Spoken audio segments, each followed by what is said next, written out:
കേരളത്തിൽ വീണ്ടും കനത്ത മഴയ്ക്ക് സാധ്യതയെന്ന് കാലാവസ്ഥാ വകുപ്പിന്റെ അറിയിപ്പ്. ദിവസങ്ങൾക്ക് ശേഷം വീണ്ടും കേരളത്തിൽ ഇപ്പോൾ 4 ജില്ലകളിൽ യെല്ലോ അലർട്ടും പ്രഖ്യാപിച്ചിരിക്കുന്നു. അതോടൊപ്പം അമേരിക്കയിൽ നിന്നുള്ള ഇയാൻ കൊടുങ്കാറ്റിനെ സംബന്ധിച്ചുള്ള വാർത്തകളും നോക്കാം. അവിടെ നിന്ന് ഞെട്ടിക്കുന്ന ദൃശ്യങ്ങളാണ് പുറത്തു വന്നിരിക്കുന്നത്. അമേരിക്കയിൽ കനത്ത നാശനഷ്ടം, 42 മരണം. വിവരങ്ങളെല്ലാം ഡീറ്റെയിൽ ആയി നോക്കാം. അപ്ഡേറ്റുകൾ അറിയാൻ നിങ്ങൾ ഇതുവരെയും ചാനൽ സബ്സ്ക്രൈബ് ചെയ്തിട്ടില്ലെങ്കിൽ ഇപ്പോൾ തന്നെ സബ്സ്ക്രൈബ് ചെയ്ത് ഓൾ എന്ന ബെൽ ഓപ്ഷൻ കൂടി എനേബിൾ ചെയ്യുക. കൂടുതൽ ആളുകൾക്ക് വിവരങ്ങൾ എത്തിച്ചേരാൻ ആദ്യം ഒന്ന് ലൈക്ക് ചെയ്ത് കാണാൻ ശ്രദ്ധിക്കണം. കാലാവസ്ഥാ വകുപ്പിന്റെ ഏറ്റവും പുതിയ അറിയിപ്പ് പ്രകാരം വരും മണിക്കൂറിൽ കേരളത്തിൽ എല്ലാ ജില്ലകളിലും ഒറ്റപ്പെട്ട ഇടങ്ങളിൽ നേരിയ മഴയ്ക്ക് സാധ്യതയുണ്ടെന്നാണ് ഏറ്റവും പുതിയ അറിയിപ്പ്.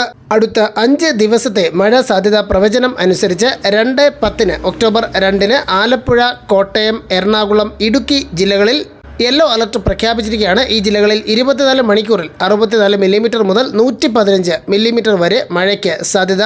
കേരള, കർണാടക തീരങ്ങളിൽ മത്സ്യബന്ധനത്തിന് തടസ്സമില്ല. ലക്ഷദ്വീപ് തീരത്ത് ഒക്ടോബർ 1 മുതൽ 4 വരെ തീയതികളിൽ 40 മുതൽ 50 കിലോമീറ്റർ വരെയും 60 കിലോമീറ്റർ വരെ വേഗതയിലും കാറ്റിന് സാധ്യതയെന്നും ജാഗ്രത പാലിക്കണമെന്നും കാലാവസ്ഥാ വകുപ്പ് അറിയിച്ചിട്ടുണ്ട്. അമേരിക്കയിലെ ഫ്ലോറിഡയിൽ ഇയാൻ കൊടുങ്കാറ്റിൽ മരിച്ചവരുടെ എണ്ണം 42 മരണനിരക്ക് ഉയർന്നേക്കുമെന്നാണ് റിപ്പോർട്ടുകൾ.